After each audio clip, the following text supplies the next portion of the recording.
بندے وہاں تک پہنچ سکتے آپ یہ دیکھیں نا، یہ بڑی بڑی لالٹینیں، بڑی بڑی روشنیاں، بڑی بڑی ٹیوب لائٹس بندوں نے بنائی ہیں، اللہ کی دی ہوئی عقل سے بنائی ہے نا لوگوں نے، بڑی بڑی روشنیاں، لیکن کوئی جگنو تو نہیں نہ بنا سکا۔ بڑی بڑی لائٹیں بنا لی، بڑا کچھ بنا لیا، پر جگنو نہیں نہ بنا سکے۔ بڑی بڑی ٹرینیں لوگوں نے بنا لی، بڑی ساری ٹرین، بہت بڑا جہاز لوگوں نے بنا لیا، بڑا کچھ لوگوں نے بڑی ٹرین بنا لی، پر کوئی بندہ آج تک چیونٹی تو نہیں نہ بنا سکا، وہ نہیں بنا سکتا۔ جو اللہ کی تخلیق ہے وہ اللہ ہی کی تخلیق ہے، اسی طرح جو رب کا کلام ہے وہ رب ہی کا کلام ہے۔ تو قرآن مجید کا مقابلہ تو وہ نہیں کر سکے، لیکن ایک سازش انہوں نے ضرور کی کہ ہمیں قرآن پاک سے دور کر دیا۔ ہمارے ہاں قرآن پاک کے ساتھ جو قلبی لگاؤ ہمارا ہونا چاہیے۔ میں اکثر دوستوں سے گزارش کرتا ہوں کہ میرے عزیزو دیکھو، قرآن پاک کے قاری اللہ کے فضل سے موجود ہیں، حافظ اللہ کے فضل سے موجود ہیں، قرآن مجید کے مفاہیم کو سمجھ کر سمجھانے والے اللہ کے فضل سے امت میں ہمیشہ سے موجود ہیں۔ اب ضرورت ان لوگوں کی ہے جو قرآن پاک سے پیار کریں، جو محبت کریں، جو شوق سے سننے آئیں، تلاوت کا ذوق بنائیں۔ میں نعت میری طبیعت کو بڑا تازہ کرتی ہے، میں بڑا ذوق رکھتا ہوں نعت شریف کا، اور نعت کا حسین شعر ہمیشہ انسان کے دل مرجھایا ہو تو کھلا دیتا ہے۔ لیکن میں کہتا ہوں کہ پوری محفل نعت میں ایک تلاوت کیوں ہوتی ہے؟ ہر نقیب، ہر خطیب، ہر نعت خان جو آگے کہہ رہا ہوتا ہے سارا قرآن ہی حضور کی تعریف ہے، کہہ رہے ہوتے ہیں، کہتے ہیں کہ نہیں کہتے؟ ہاں نہ دے کرو نا، کہتے ہیں کہ نہیں؟ انہوں نے کو نہ پڑھو پھر چاہ رہا تھا، اگر سارا قرآن حضور کی تعریف ہے تو اسے یاد کرو، یاد کر کے سناؤ۔ یہ نعت جس کو تم کہہ رہے ہو کہ سارا دعویٰ بھی کر رہے ہو اور بات بھی درست ہے، تو پھر سناتے کیوں نہیں؟ قرآن مجید کے ساتھ خاص ذوق، خاص وارفتگی۔ یا رسول اللہ صلی اللہ علیہ وسلم ایک بندہ ہے ہر نماز میں سورۃ اخلاص ہی پڑھتا ہے، حضور یہ ایک صاحب ہے جو سورۃ اخلاص ہی پڑھتے رہتے ہیں، تو کریم نے بلا کے فرمایا تجھے اور کوئی سورت نہیں آتی؟ کہنے لگا حضور آتی ہے، پر سورۃ اخلاص میں میرے رب کی شانوں کا بیان ہے، مجھے پیاری بڑی لگتی ہے، میں اس سے پیار بڑا کرتا ہوں۔ نبی کریم نے فرمایا سن پھر یہی سورت تیرا بازو تھام کے تجھے جنت میں بھی ساتھ لے گا، اس سے پیار تو کریں، اس سے پیار تو کریں۔ فرمایا سورہ ملک اللہ کے حضور ناز سے کلام کرے گی، مالک یہ بندہ مجھے پڑھا کرتا تھا، یا اسے جنت میں داخل کر دے یا مجھے قرآن پاک سے علیحدہ کر دے۔ اللہ اس کی سفارش پر لوگوں کو جنت میں داخل کرے گا، قرآن پاک سے دلچسپی پیدا کرے گا۔ قرآن میں ایک دفعہ جہاز میں سفر کر رہا تھا، تو آج کل سہولت ہے، میرے موبائل میں بھی قرآن پاک ہے، تو ہم کئی دفعہ کچھ بدگمانیاں بھی کر بیٹھتے ہیں، اللہ تعالیٰ ہمیں معاف کرے۔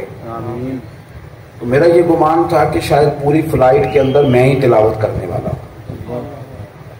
میں نے وہ کھولا اور میں پڑھنے لگا، تو اب مختلف لوگ تھے، وہ مختلف انداز میں، کوئی کچھ کر رہا تھا، کوئی دائیں بائیں بیٹھ کے موبائل پہ گیمیں بھی چل رہی تھی، اپنی اپنی لوگ کام لگے ہوئے تھے۔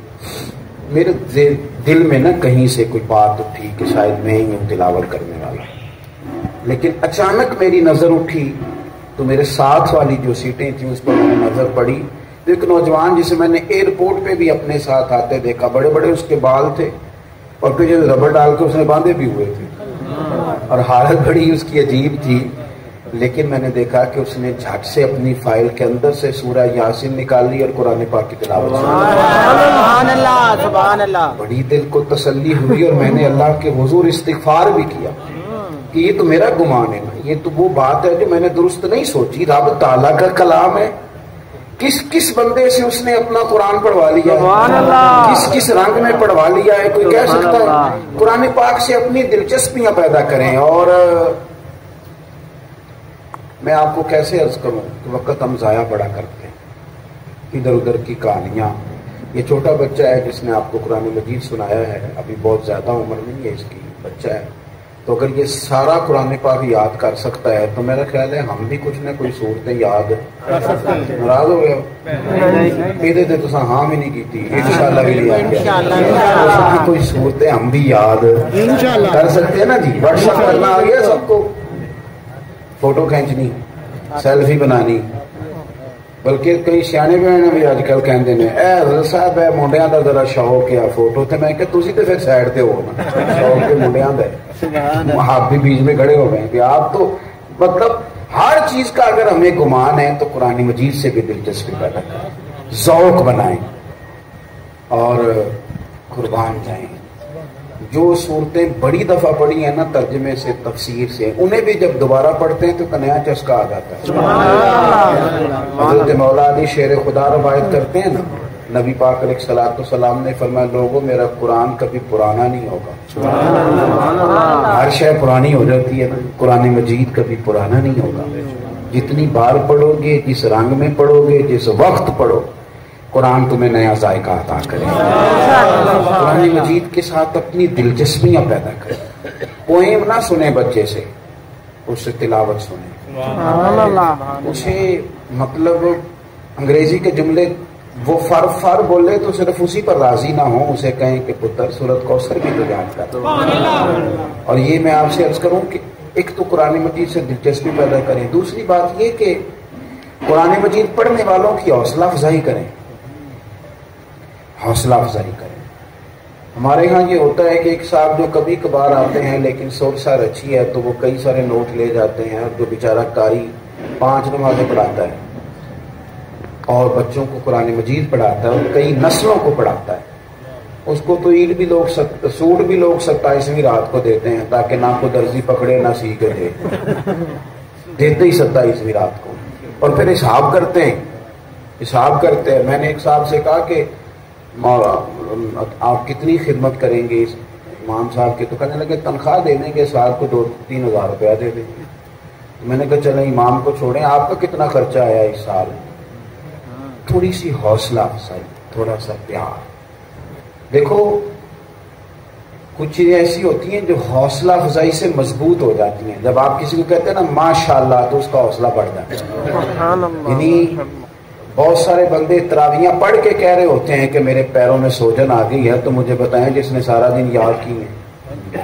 میں ڈھیر سارے ان حفاظ کرام کو جانتا ہوں جو تراویح کے بعد روٹی کھاتے ہیں, پہلے کھاتے نہیں, کہتے ہیں کھا لیں گے تو پڑھائیں گے کیسے, محنت کرتے ہیں. دیکھیں نبی پاک صلی اللہ تعالی علیہ وسلم نے نا ہمیں ایک ذوق دیا ہے کتاب و سنت کا, اس پر ہمیں آگے بڑھنا چاہیے. اور تیسری بات آپ کی خدمت میں یہ عرض کرنی ہے کہ قرآن مجید کے مفاہیم پر, ترجمے پر غور کریں. قرآن ہم سے کیا کلام کرتا ہے. حضور فرماتے ہیں سورہ فاتحہ, رب فرماتے ہیں آدھی میری ہے آدھی میرے بندے کی ہے. آپ قرآن مجید کا ترجمہ یاد کریں, اور اس ترجمے کے ساتھ جب آپ قرآن مجید کو پڑھیں گے, سیکھیں گے, اس پر غور کریں گے, تو آپ کو محسوس ہوگا کہ جیسے قرآن مجید اصلاح ہی میری کر رہا ہے, بات ہی میرے ساتھ ہو رہی ہے. جس طرح توجہ ہے آپ دوستوں کی میری, جس طرح کچھ سمجھدار آدمی, کوئی درویش آدمی کلام کرے نا کبھی اللہ کا بندہ, تو کلام اس طرح لگتا ہے کہ جیسے فقط ہماری ہی بات ہو رہی ہے, یہ مجھے ہی سمجھایا جا رہا ہے. عرب کے جو پکے کافر تھے نا, پکے, وہ بھی جب حضور تلاوت کرتے تھے تو غور سے سنتے تھے, کیونکہ وہ سیدھا جا کے اثر کرتا تھا نا, قرآن مجید سیدھا اثر کرتا تھا.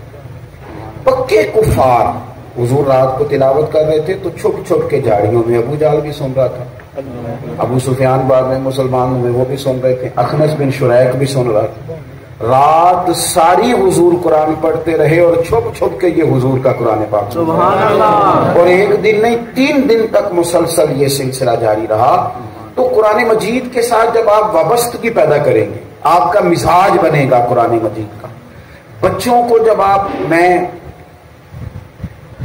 ایک مضمون دیکھ رہا تھا کہ یورپ میں اب لوگ اس طرح کرتے ہیں کہ وہ نا تنہائی پسند ہو گئی ہے نا ہماری سوسائٹی, جب سے موبائل آیا ہے نا, سامنے تک ہی کوئی نہیں, موبائل پہ لگے رہی دیں. تو وہ جب سے موبائل آیا ہے نا لوگ تنہائی پسند ہیں. بچے کوشش کرتے ہیں، بچے کیا بڑے کوشش کرتے ہیں کوئی کونا ملے اکیلے بیٹھنے میں اور اپنی مرضی کی چیزیں سنیں اور دیکھیں۔ تو اب ایک کچھ طبقات ایسے ہیں جو شادی سے پہلے بچوں کو باقاعدہ کسی موٹیویشنل کے پاس لے جا کے کورس کراتے ہیں، اسے گھنٹے گھنٹے 2-2 گھنٹے کے سیشن کراتے ہیں تاکہ اس کو کسی اور کو بھی برداشت کرنے کا اس کے دل میں جذبہ ہے اور وہ گزارا کر سکے۔ بچیاں اور بچوں کو کورسز کرائے جاتے ہیں۔ تو میں وہ کورسز کا مضمون دیکھ رہا تھا کہ جناب اس طرح کر کے آپ گنجائش پیدا کریں، اس طرح کر کے آپ کسی اور کو بھی، مختلف مزاجوں کے لوگ ہوتے ہیں تو گزارا نہیں ہوتا میاں بیوی کا۔ خیر یہ مسئلہ بھی بہت بڑا ہے دنیا میں، اگر میاں بیوی کا معاملہ ٹھیک نہ ہو تو گھر کا سارا نظام ہی درست نہیں رہتا۔ لیکن آپ جتنے مرضی موٹیویشنل اسپیکر کے پاس جائیں اور جتنے مرضی کورسز کرائیں، قرآن مجید کا ایک جملہ سبحان اللہ ہر چیز پر بھاری ہے۔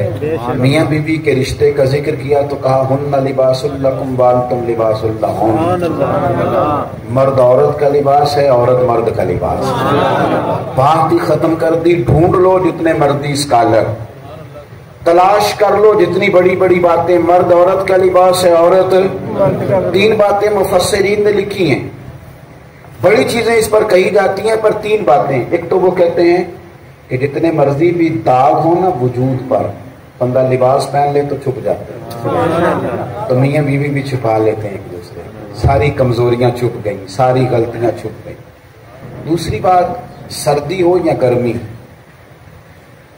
لباس کی وجہ سے ہی انسان شدت سے بچتا ہے۔ سخت ٹھنڈ میں بھی لباس کی ضرورت ہوتی ہے اور سخت گرمی بھی ہو نا تو پھر بھی لوگوں نے پردے لے کے اوپر لیے ہوتے ہیں تاکہ دھوپ سے بچ جائیں۔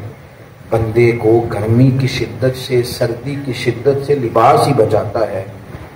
کیا رشتے کا تقدس بیان کیا، مرد عورت کا لباس ہے، عورت مرد کا لباس ہے۔ اس کو تکلیف آئے گی تو وہ اس کے دفاع کا بندوبست کرے گی، وہ کسی مرحلے میں آئے گی تو خامد اس کے لیے اسباب پیدا کرے گا۔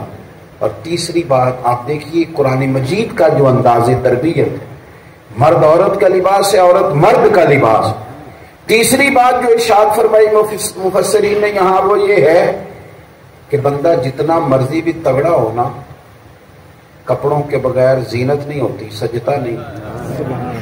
کپڑے پہن لے تو بندہ اپنے وجود کے لحاظ سے اچھا لگتا ہے، اور جتنے اچھے کر کے پہن لے، یعنی وہ سفید لباس پہن لے، اس نے ویسکوٹ پہن لی، وہ وزادار محسوس ہونے لگ گیا۔ فرما دیا یہ میاں بیوی کا وہ رشتہ ہے کہ ان کی زینت یہ ایک دوسرے کے ساتھ۔ تو قرآن مجید کو آپ جب پڑھیں گے تو یہ آپ کے ساتھ گفتگو کرے گا، آپ کے دل کی بڑی ساری چیزیں دھل جائیں گی۔ ہمارا ٹوٹتا بکھرتا خیالات کا ماحول ہوتا ہے، سوسائٹی میں لوگ عجیب و غریب وسوسوں کا شکار ہوتے ہیں، بچے کیا سوچ رہے ہیں، کیا پنپ رہا ہے، مخالفتیں ہو رہی ہیں، رشتہ داروں میں لڑائیاں ہو رہی ہیں۔ کیوں؟ یہ ساری چیزیں تب پیدا ہوتی ہیں جب دل تھوڑے تھوڑے سخت ہو جائیں نا، بندہ درویش نہ رہے، سادہ نہ رہے، درگزر والا نہ رہے، اس میں کہیں نہ کہیں کوئی انا آ جائے، دل اس کا سخت ہو جائے تو پھر وہ شدت پسند ہوتا ہے دوسروں کے بارے میں۔ تو ہمارے ارد گرد جتنے لوگوں کے بارے میں، اپنے رشتہ داروں میں، دوستوں میں، ہماری طبیعتوں میں جو سختی ہوتی ہے، اس کی بنیادی وجہ یہ ہوتی ہے کہ دلوں میں کہیں کہیں زنگ لگ جاتا ہے۔ میرے نبی پاک علیہ الصلوۃ والسلام نے فرمایا یہ ہر شے کو لگ جاتا ہے زنگ، ہر شے۔ تو کریم فرمانے لگے دل کو بھی لگ جاتا ہے۔ حضور کو دل کو لگ جائے تو پھر کیا کریں؟ تو فرمایا قرآن پاک کی تلاوت کرو، قرآن مجید کی تلاوت کرو۔ میں آپ سے گزارش کروں گا، میں نے رمضان سے پہلے جو یہاں درس دیا تھا تب بھی کہا تھا، پھر کہتا ہوں، 1 سپارہ کم از کم، جو رمضان کے دن رہ گئے ہیں مہربانی کر لیں، موبائل سے جان چھڑا لیں۔ 1 مہینہ اتنا مقدس ہمیں ملتا ہے، کم از کم یہ 2-3 دن رہ گئے ہیں، اپنے آپ کو قرآن پاک سے جوڑیں۔ یہ جو ماہ مقدس ہے اس کا قرآن سے خاص تعلق ہے۔ شہر رمضان الذی انزل فیہ القرآن، نہیں قرآن مجید نازل ہی رمضان کے مہینے میں ہوا، خاص نسبت ہے۔ اور سیدہ عائشہ صدیقہ رضی اللہ تعالیٰ عنہ فرماتی ہے ہر سال رمضان میں پورا قرآن حضور حضرت جبریل امین کو سناتے اور جناب جبریل حضور کی بارگاہ میں سارا قرآن تلاوت، اور جو سال حضور کے وصال کا تھا 2 قرآن مجید نبی پاک نے سنائے، سبحان اللہ۔ تو کم از کم ایک قرآن پاک تو رمضان میں ختم ہو جائے، لیکن اگر وہی کہانیاں رہی اس مہینے میں بھی وہی رہے ہم اپنی ہی موت میں، اپنے ہی رنگ میں، اپنے مجھ سے دوست مسئلے پوچھتے ہیں، عمرے پہ جا رہے ہیں، حج پہ جا رہے ہیں تو مسائل پوچھتے ہیں، تو میں ایک مسئلہ نا انہیں اور بتا دیتا ہوں۔ حج کی ٹریننگ ہو رہی تھی تو ایک صاحب کہہ رہے تھے پیدل چلا کریں تاکہ آپ کو آسانی ہو، تو میں دوستوں کو ایک نئی بات عرض کرتا ہوں، میں کہتا ہوں کہ 2 گھنٹے نا سارا کچھ چھوڑ چھاڑ کے مسجد میں بیٹھنے کا بھی مزاج بنا لیں حج عمرے پہ جانے سے پہلے،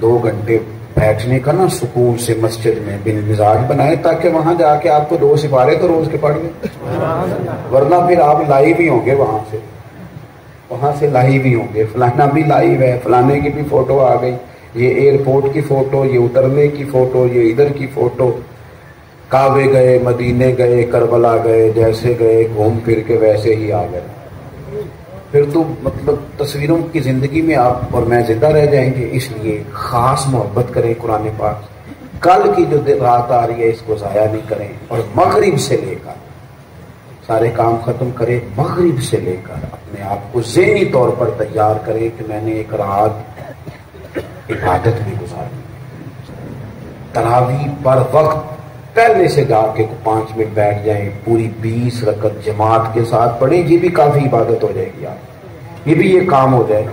اس کے بعد پھر جتنا موقع ہو، دیکھو میرے بھائی، میری ایک عزیزہ بزرگ بیمار ہیں، تو بچوں نے ان کے مل جل کے عزیزوں نے مینج کیا ہے کہ تو رات آج جا، اگلی رات پھر میں ان کے ساتھ بیدار رہوں گا، پھر کرتے ہیں کہ نہیں مینج کرتے؟